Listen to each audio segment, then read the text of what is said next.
scripture about this. Stockholm Syndrome is a condition in which a hostage develops a psychological bond with their captors during captivity. So the syndrome results with a rather specific type of circumstance, namely the policy of imbalances containing hostage taking, kidnapping, and abusive relationship. So let me dumb it down and make it simple and plain so you can understand it for your brain.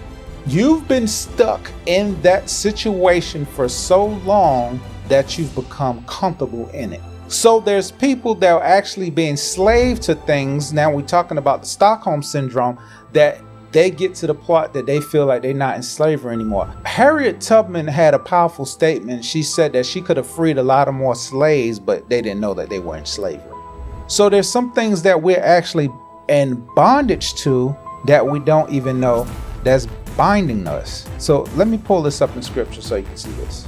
Therefore, since we are surrounded by such a huge crowd of witnesses to the life of faith, let us strip off every weight that slows us down, especially the sin that so easily trips us up, and let us run with endurance the race God has set before us. Some things is a weight, but it's not actually always going to be a sin. That's good, because it's some things weighting you and holding you back, but it's not a sin, but it's holding you back from getting to your next place. So what happens with a Stockholm Syndrome, you cannot be in bondage and still be in control.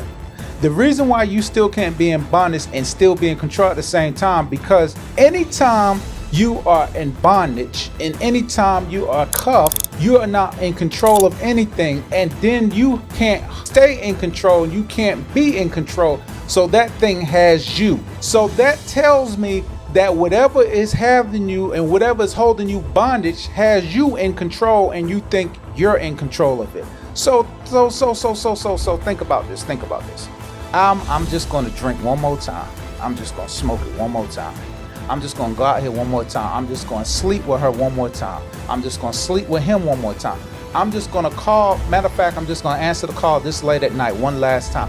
Long as this keeps going and long as this keeps going, this keeps you connected and keep you in bondage, because you have no control over it. You speak and say that you have control, but you can't have control if your hands are tied. And since your hands are tied, you are cuffed to it, to the point that now you think you're used to doing this. So God says, I need to put you in control and get you under control, because if I can't, you're like a person or a city without walls. All of that, and I still went and sinned, because there is the principal part. The protection is what God is trying to give me, so he puts parameters around me, but I failed the principle. The principle is applying what I've just read.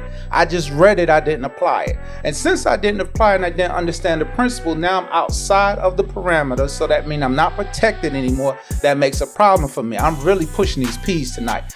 And it's hurting me, because what happens is everything that I try fails because I'm outside and I'm out of bounds. Wow, because I thought that I can keep doing this and keep going and it would work.